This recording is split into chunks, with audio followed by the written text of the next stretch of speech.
الله يجبر نيتنا في نيتهم وأعمالنا في أعمالهم ويفتح علينا فتوح العارفين ويفقهنا في الدين ويرزقنا العمل بما يرضى لنا أبواب طاعته ظاهرها وباطنها على هذه النية وكل نية صالحة وإلى حضرة النبي محمد صلى الله عليه وسلم. الفاتحة.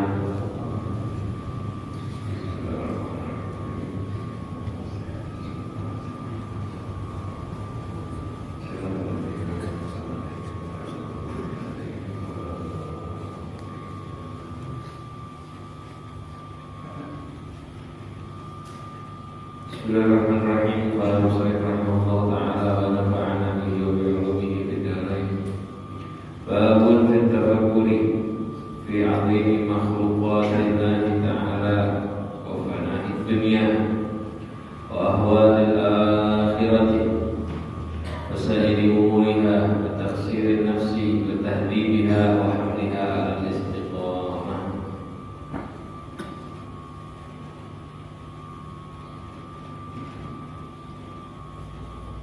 Bab menjelaskan tentang tafakkur. Bab menjelaskan tentang tafakkur. Dan Imam Nawawi menjelaskan tafakkur itu bukan sembarang tafakkur.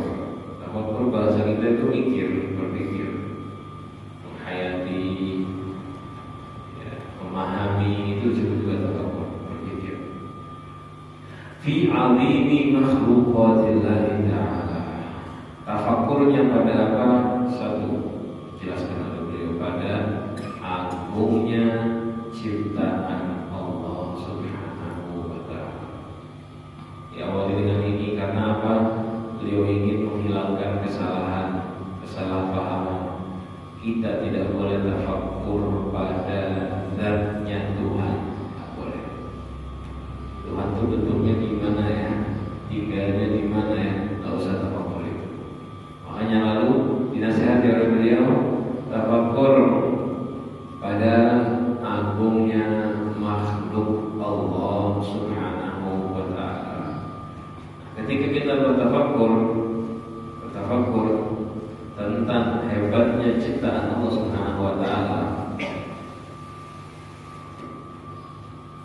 seperti contoh langit, bumi, arasy, kursi, dan yang selain lainnya, kita itu nanti efeknya, kalau tafakkur tentang makhluk hebatnya ciptaan Allah, efeknya adalah tambah yakin tentang keberadaan Tuhan. Seperti ayat yang nanti akan kita baca di depan, Inna fi khalqis samawati wal ardi wa ikhtilafil laili wan nahari la ayatin li ulil albab. Sesungguhnya pada penciptaan langit dan bumi, perubahan siang, malam dan siang, ada tanda. Tanda apa itu? Tanda keberadaan pencipta. Liulil albab, bagi orang-orang yang punya akal benar, yang punya akal sehat. Jadi kalau kita tafakkur tentang hebatnya ciptaan Allah, bumi, langit, siang, malam, orang yang akalnya sehat pasti dia mikir ini semua ini ada yang menciptakan. Gak ada dengan sendirinya, tanda akan ada sang pencipta. Nah, inilah manfaat dari bertafakkur akan makhluk. Tapi kalau tafakkur akan khalik, bahaya.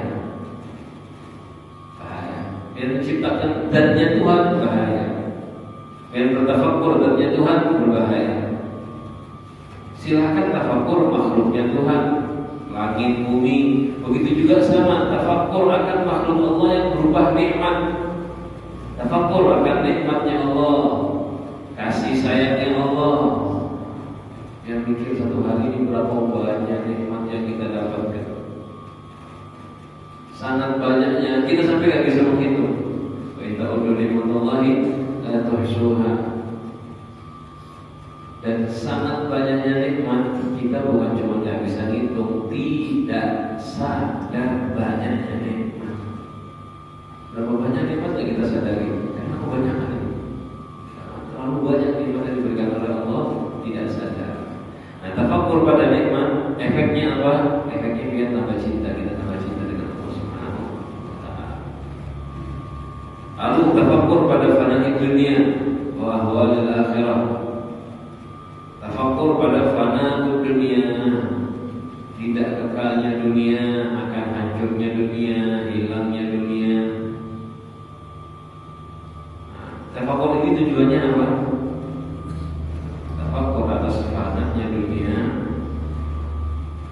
tujuannya adalah membuat kita zuhud dan tidak tamak dari dunia. Orang yang nggak pernah mikir dunia ini tidak kekal, yang nggak pernah mikir dunia ini isi atau tempat permasalahan, ya biasanya ya dia mati-matian cinta dunia dan gak akan zuhud dari dunia. Tapi kalau orang yang mau berpikir, entah itu dia pribadi mikir atau dibantu sama ulama dalam tausiah, yang seringnya sih kita dibantu sama ulama, diajak berpikir dunia begini begitu, dijelaskan. Ngejarnya mati-matian belum tentu dapat. Seandainya dapat, seringnya banyak masalah. Sudah dapat, walaupun gak ada masalah, tidak akan kalah sebentar. Dibukakan pemikiran kita oleh ulama, orang-orang soleh. Mikirlah kita, hasilnya apa? Akhirnya timbul rasa zuhud. Orang yang sudah tafakkur terus sadar bahwa dunia itu sia-sia, dunia itu sesaat dan tidak berguna. Yang sudah mikir baru paham itu, dunia itu sesaat dan tidak berguna. Kalau yang nggak mikir kayak kita nggak paham-paham. Kita ini belum mikir sungguhan ya, cuma jarnya. Kita belum mikir sungguh-sungguh. Kalau kita mikir sungguh-sungguh, kita tak akan tertarik sedikit pun dengan dunia. Seperti Sayyidina Ali, karramallahu wajhah, ketika beliau berpikir, terus beliau sadar bahwa dunia itu menggoda, dunia itu mengganggu. Beliau mengatakan kepada dunia, ini sudah tafakkur, sudah mikir buruknya, fananya dunia, hinanya dunia, Allah bikin lupa dari akhirat. Apa kata beliau kepada dunia? Ya dunia, hurri ghairi, ganggu selain saya, berdaya selain saya. Maka telah tu kita dan raja ada berdahan. Ganggu yang lain, percuma ganggu saya tak berguna. Kamu sudah saya cerai dengan cerai tolak 3 yang tak bisa balik lagi. Ngomong gitu kepada dunia ganggu yang lain, dia udah cerai, tak ada lagi kesempatan balik lagi kita. Sudah sadar betul. Ketika dia sadar tafakkur jeleknya dunia, saat itulah dicerai dunia, tinggalkan, tak bisa balik lagi kita. Rasulullah begitu, ketika menawarkan dunia, Rasulullah sudah tahu, sudah paham tentang hinanya dunia. Mali walid dunia, Rasulullah. Apa urusan saya dengan dunia ini apa? Ditawari gunung emas, jawabannya apa? Mali walid dunia. Ad-dunya daru man la daralah. Dunia itu tempat tinggal bagi orang yang tak punya tempat tinggal. Dunia adalah tempat tinggal bagi orang yang tak punya tempat tinggal. Maksudnya apa? Sebentar kita di dunia. Kadang-kadang orang motor-motor bangun rumah cakep-cakep kalau ditempatin mati. Bagus-bagus ditempatin sebentar berangkat. Berapa lama sih kita tinggal di dunia ini? Kita rumah bagi orang yang tak punya tempat tinggal. Wa yajma'uha man la aqla Rasulullah. Dan mengumpulkan dunia orang yang tidak punya akal. Dan mengumpulkan dunia, ngejar dunia sampai lupa akhirat, mati-matian orang yang tidak punya akal. Ketika ditawarkan gunung emas, jawabannya itu. Dunia adalah rumah bagi orang yang tidak memiliki tempat tinggal, dan yang mengumpulkan dunia adalah orang yang tidak punya akal. Jadi sekalian, kalau sampai ditanya, yang mengumpulkan dunia terus berhasil, itu orang yang tidak punya akal atau orang yang berakal? Berakal kan? Adalah orang yang gila kaya raya, ada orang gak waras mengumpulkan dunia terus berhasil, ada tidak? Gak ada. Selama ini belum ada sejarah ya orang gila begawi jadi orang kaya, ada? Gak ada kan? Orang yang tidak berakal gak bisa mengumpulkan dunia sebetulnya. Tapi Rasulullah bilang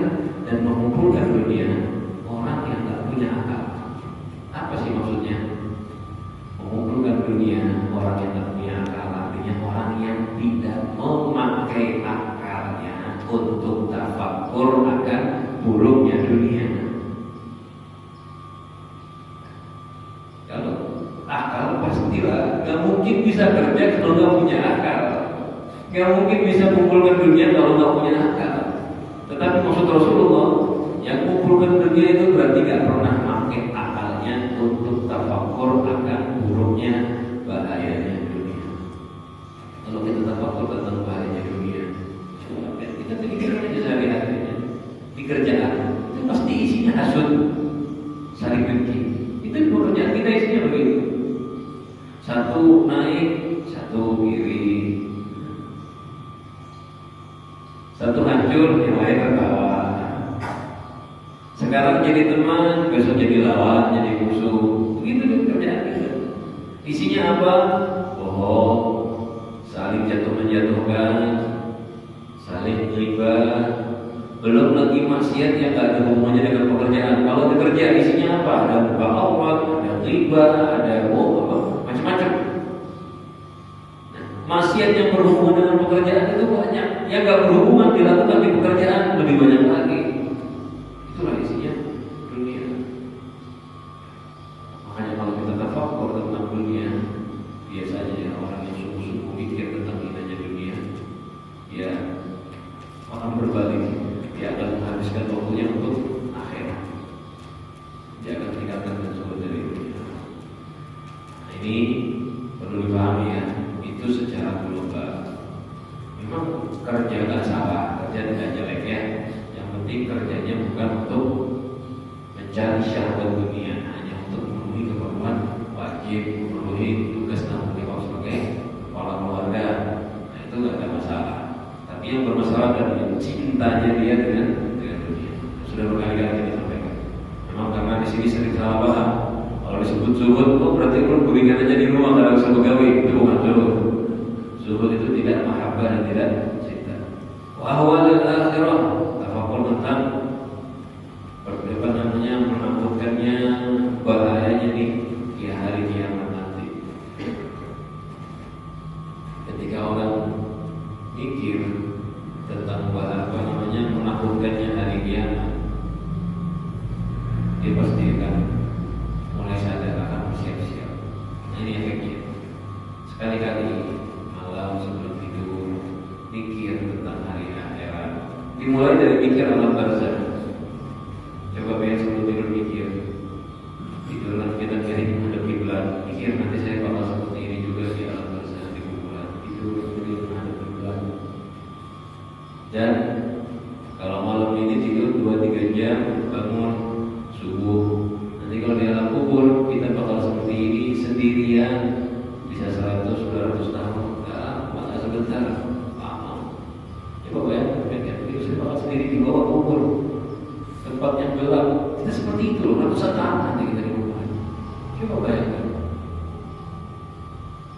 Nah, kalau biar bayangkan itu akhirnya biar akan cari cara gimana caranya biar kubur saya puas, biar kubur saya bercahaya, terang. Caranya ringkasnya adalah ibadah yang banyak. Tinggalkan dunia kejar akhirat. Lalu mikir nanti di hari kiamat bagaimana menakutkannya. Hari kiamat itu ya. Yaumma tarawna tadhhalu kullu murdi'atin amma arda'at wa tad'u kullu dhati hamlin hamlaha. Itu hari itu orang yang menyusui meninggalkan sesuatunya, yang hamil sampai kaget melahirkan anaknya, hari yang sangat menakutkan. Gunung aja sampai berterbangan, bukan karena gunung menjadi ringan, tetap berat. Belum lagi nanti setelah dibangkitkan wataran nasa sukara wa mahum bi sukara, kamu lihat orang itu seperti mabuk, padahal mereka bukan mabuk, ketakutan. Hari yang betul-betul menakutkan. Nabi saja itu pada takut sama Allah. Dari mulai Nabi Adam takut sama Allah. Di hari kiamat semua ketakutan. Apalagi kita yang punya banyak kesalahan. Nah, kita perlu tafakur itu tentang mizan. Punya urusan akhirat, bagaimana nanti akan ditimbang sama kita. Coba pikir. Berapa banyak saja manusia yang kita kerjakan sama amal buruk. Kita bisa ngitung, perbandingkan. Dan walaupun amal baik yang sudah kita kerjakan, coba mikir, diterima nggak kira-kira? Ikhlas nggak? Kita perlu bertafakur seperti ini. Efeknya kalau kita tafakur tentang mizan akhirat, berapa banyak kebaikan kalau ditimbang nanti kayak apa, kita akan hati-hati. Kepengen timbangannya lebih berat kebaikan. Tafakur tentang perjalanan di atas sirat, bagaimana tajamnya jembatan itu. Masa ada jembatan lebih kecil dari rambut dan lebih tajam dari pisau? Itu bukan jembatan, itu jebakan. Yang lewat situ jatuh. Coba tafakur, pikirkan. Orang yang tafakur tentang akhirat, dia akan tambah semangat menyelamatkan dirinya di akhirat. Terus iman. Ya, pokoknya tafakur tentang urusan dunia dan akhirat. Tafsir nafas, bagaimana lalainya diri. Rasakan kita lalai sekali kita loh. Lalai sekali. Kalau kita nggak merasa lalai, berarti kita lagi tertipu. Kalau kita tidak merasa lalai, berarti kita sedang tertipu. Tetapi biha, kalau kita tafakur tentang lalainya nafsu, mendidik nafsu, membersihkannya ya, dari akhlak-akhlak yang jelek. Wahamliha ala istiqomah, dan mengajak nafsu untuk istiqomah. Artinya istiqomah mengingatkannya akan ancaman dan akan ajakan untuk taat, pahala yang diberikan bagi orang yang taat. Insyaallah ini nanti nafsu akan menjadi baik. Kalau kita rutin istiqomah, ukur diri kita. Jadi umur sudah berapa lah? Kayak masih sholat kayak gini, kayak lagi masih kenapa masih buka Allah? Umur sudah tua, masih suka jiba. Umur sudah tua, masih umpat-umpatan kayak anak-anak muda, bermain handphone, buka-buka hal yang tak berguna, buang-buang waktu. Umur kita sudah sedikit lagi habis. Umur kita sudah sedikit lagi habis. Kita dikit lagi sudah dipanggil oleh Allah. Waktu kita terbatas. Coba diajak pikir nafsunya. Jangan lagi ikut-ikutan akalnya nggak bagus, ikut-ikutan gaya-gaya yang nggak bagus. Nggak usah lagi datang ke tempat-tempat maksiat, nggak usah lagi datang sarana-sarana yang haram. Jangan. Nasihati dirinya. Ukur. Sudah tua sekarang, masa nggak mau sholat juga? Masa nggak pernah ngaji Al-Quran? Nanti bekalnya di akhirat apa? Ibadah cuma seminggu sekali, ibadah sehari sekali, itu juga kurang. Kita ini belajar kayak gini sehari sekali, alhamdulillah ya. Di masjid Istiqomah tiap hari ada kuliah subuhan, belum lagi pengajian sore. Ini alhamdulillah, pertama disyukuri nikmat besar dan hebat karunia Allah. Gak gampang bisa seperti ini. Tapi kurang, jangan itu cukup. Rasulullah sama sahabat itu full 5 waktu sehari, dan Rasulullah SAW bersama sahabat selalu mengajarkan agama, dan sahabat selalu kurang. Dan jangankan kita di sekarang di zaman kita, kita kalau pesantren, jadian santri hebat kan? Dari mulai bangun sebelum subuh sampai malam itu waktunya teratur. Tapi itu sebetulnya kurang. Yang sudah mondok sampai 10 tahun keluar, mereka sadar saya kurang. Dan itu bukan tawadu, saya kurang tawadu, bukan, memang kurang betulan dari diri sendiri. Santri mondok 10-20 tahun, yang waktu teratur dari pagi sampai tidur lagi, ada belajar, ada qiyamulnya, ada wiridan habis sholat, wiridan habis sholatnya ada sebentar, panjang. Belajarnya berkitab-kitab, beberapa kitab. Itu 20 tahun mereka masih kurang. Belum. Baru separuh perjalanan, masih lulus, betul kan? Dan itu bukan tawadu ya. Karena ada orang itu kan tawadu aja santri. Itu kan tawadu aja kan. Padahal sudah alim rendah hatinya. Bukan, memang betulan kurang.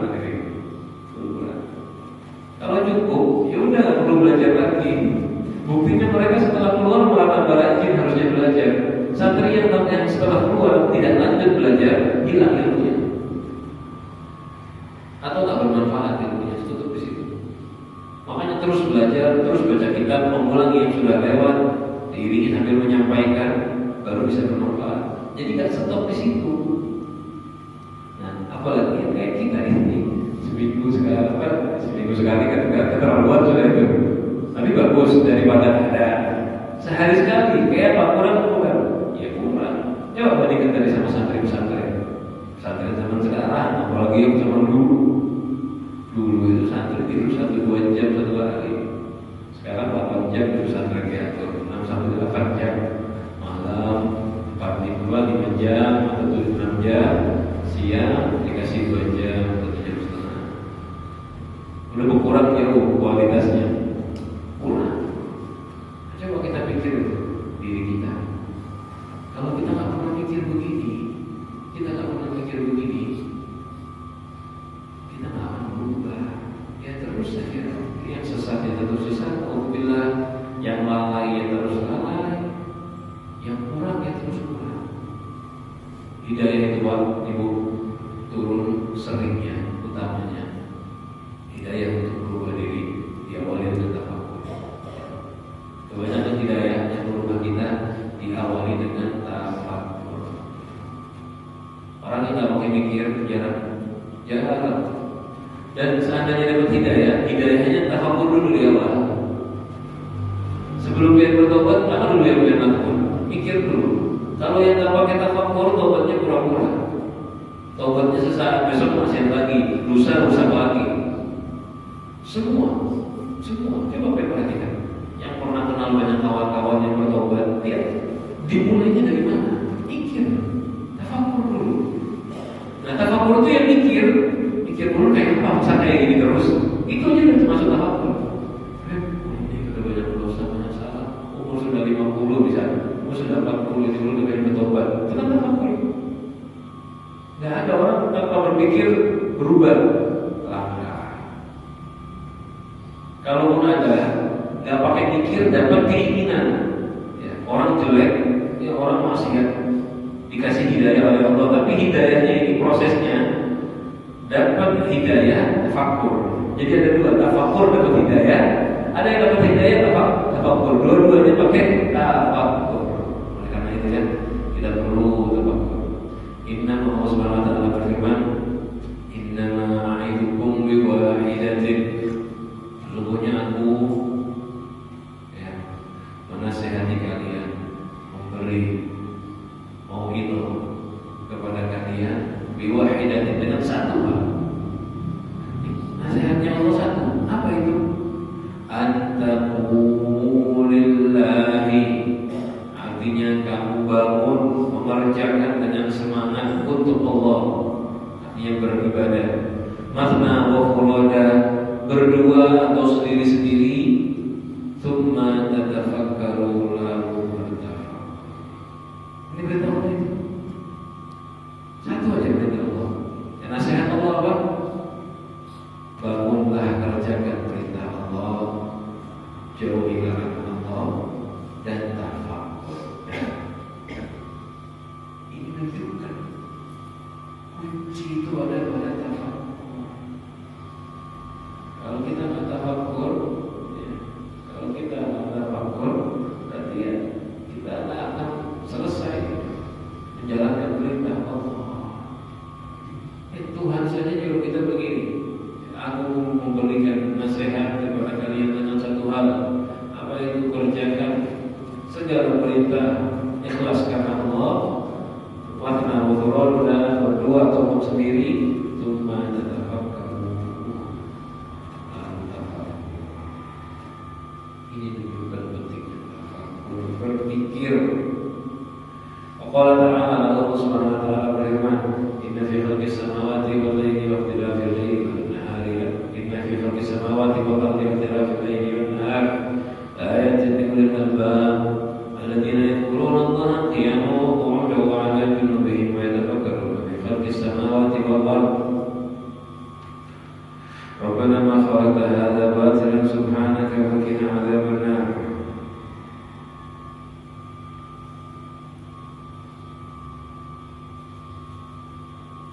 Jadi Allah Subhanahu wa taala berfirman, sesungguhnya dalam penciptaan bumi, langit dan bumi, siang dan malam, sudah kita bahas tadi ya, ada tanda kebesaran Allah bagi orang-orang yang punya akal sehat.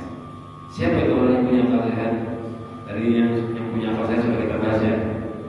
Kita disuruh tafakur, karena penciptaan langit dan bumi ada tanda keagungan Allah bagi orang yang punya akal sehat. Siapa itu yang punya akal sehat?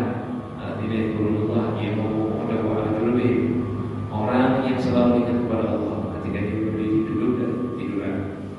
Wa yatafakkarun, dan mereka bertafakur, berpikir pada ciptaan langit dan bumi. Itu orang yang pintar, itu orang yang punya akal. Siapa orang yang punya akal? Yang mau bertafakur. Rabbana ma khalaqta hadza batilan subhanaka. Tuhanku, kamu tak menciptakan langit bumi ini batil. Kamu tak menciptakan seluruh makhluk ini batil, artinya sia-sia. Subhanaka, maha suci Engkau. Jadi langit bumi ini kita bukan main-main, ada tujuannya. Mereka berpikir seperti itu. Hasilnya bersiap-siap untuk akhirat. Wa qala ta'ala afala yanzuruna ila al-ibili kayfa khuliqat wa ila as-samai kayfa rufi'at wa ila al-jibali kayfa nusibat wa ila al-ardi kayfa sutihat fadzakir innama anta mudzakir. Afala yanzuruna ila al-ibili kayfa khuliqat.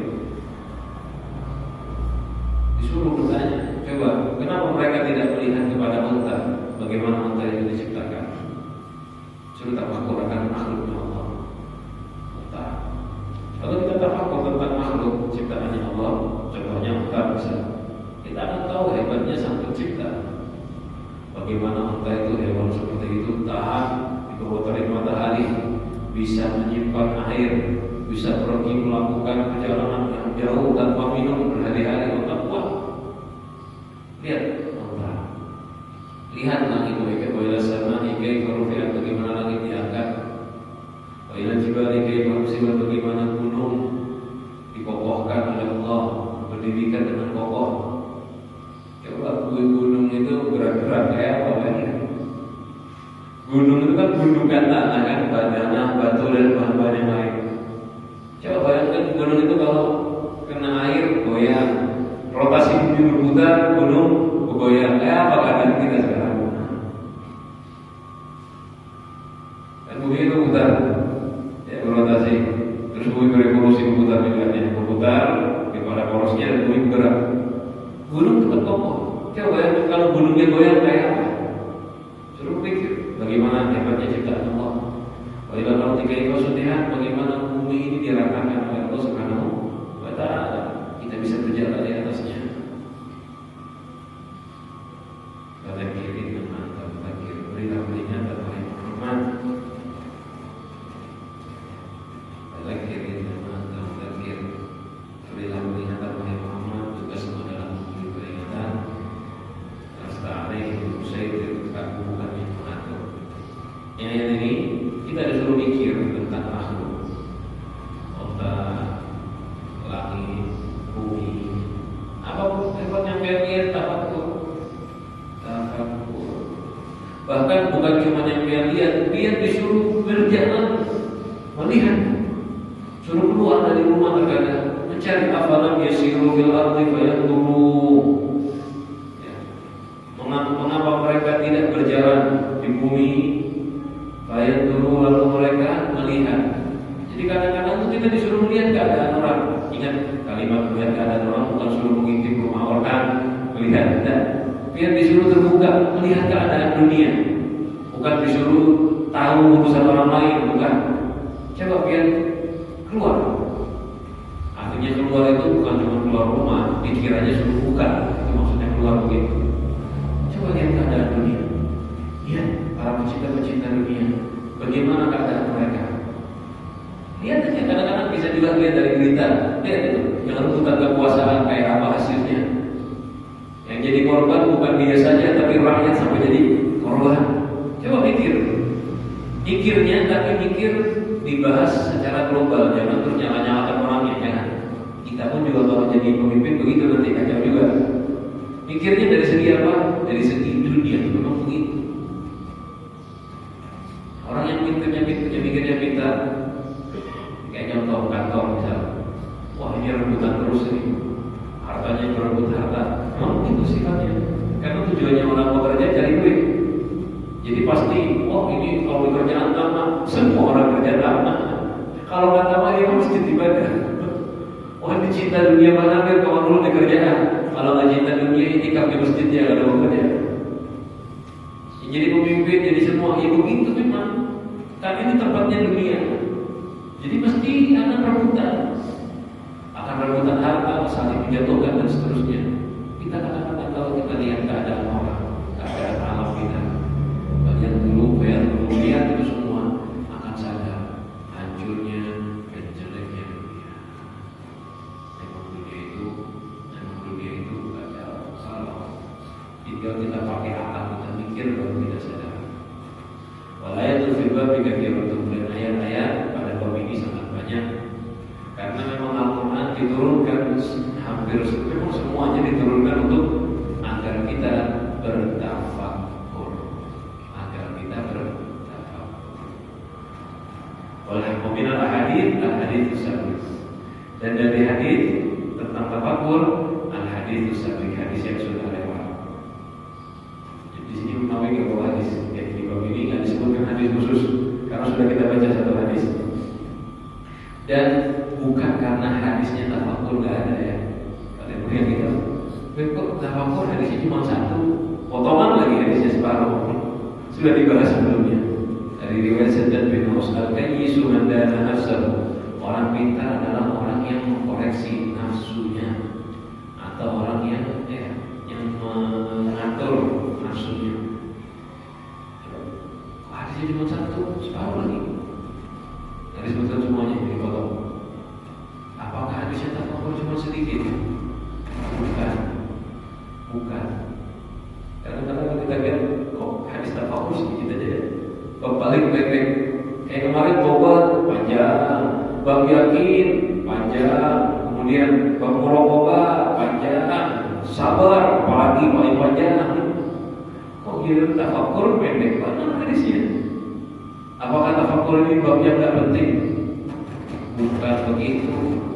Hampir seluruh kitab ini dari awal sampai akhir itu tafakkur isinya. Jadi memang setiap bab kalau kita nggak pakai mikir nggak ada gunanya. Setiap hadis dan ayat isinya tentang tafakkur. Cuma diambil satu penjelasan aja yang disesuaikan sama bab. Sisanya hadis yang akan kita baca, yang kita baca kemarin itu semua disuruh tafakkur. Nanti nanti hadis akan datang. Badiru bil amali qita'an kita badiru bil amali fitana. Kita min al-lail al-mudlim yusbihu ar-rajulu mu'minan wa yumsi kafiran. Cepat-cepat beramal sebelum terjadinya fitnah. Dia akan ada di akhir zaman orang mengawali harinya mukmin dan mengakhiri harinya sudah berubah kafir. Itu kan disuruh mikir. Kalau nggak tafakkur nggak ada gunanya itu. Nah ini begini, memang hadisnya seperti itu satu aja, tapi disuruh bertafakkur pada seluruh hadis. Nah, hadis ini sudah kita baca. Saya ulangi sedikit. Al-kayyisu man dana nafsahu. Orang pintar adalah orang yang selalu mengkoreksi nafsunya. Artinya dia mikir dari nafsu udah menjalan apa. Hari ini dari pagi sampai sore berapa maksiat yang kamu kerjakan, berapa taatnya. Lalu taat yang sudah kamu kerjakan isinya ikhlas dan taatnya murni tidak untuk Allah. Nah, begitulah orang-orang yang tafakkur selalu mengkoreksi dirinya dan beramal untuk akhirat. Inilah tafakkur, inilah keistimewaan tafakkur. Dan hadirin, seperti yang tadi kita bahas, kita manusia itu istimewa karena akal kita. Orang yang tak mau mikir, dia kehilangan keistimewaannya sebagai manusia. Orang yang tidak mau berpikir, dia kehilangan keistimewaannya sebagai manusia. Kita ini kan manusia, makhluk yang paling hebat di atas yang lain. Dijadikan khalifah oleh Allah di atas bumi. Malaikat saja ketika manusia diciptakan, malaikat bingung, ya Allah, ataj'alu fiha man yufsidu fiha wa yasfiku dima. Kau di atas bumi kau ciptakan orang yang merusak dan mengalirkan darah. Malaikat begitu nanya, kenapa manusia ini dianggap jelek sama malaikat? Tetapi Allah menjelaskan, ini alam wala ta'lamun. Malaikat, aku lebih tahu dari kalian. Aku tahu yang tidak kalian ketahui. Apa itu? Allah menciptakan manusia berakal. Wa 'allama Adama al-asma'a kullaha. Allah mengajarkan bermacam-macam nama untuk Nabi Adam. Artinya Nabi Adam itu diberikan akal dan berpikir. Itu yang menjadikan manusia mulia. Yang mau berpikir hebat, yang tak berpikir hasilnya tadi merusak bumi dan saling mengalirkan darah yang membunuh satu sama lain. Tapi yang berakal ini yang disuruh malaikat sujud kepada dia. Itu Nabi Adam, manusia yang berakal, bertafakkur. Adam dihormati, diagungkan sampai malaikat disuruh sujud hormat karena akal dan tafakurnya. Nah, yang ingin mulia ada cara lain, pakai akal kita untuk tafakur. Kalau nggak bertafakur, kita lebih hina dari hewan. Kenapa? Hewan nggak punya akal, nggak mikir, wajar.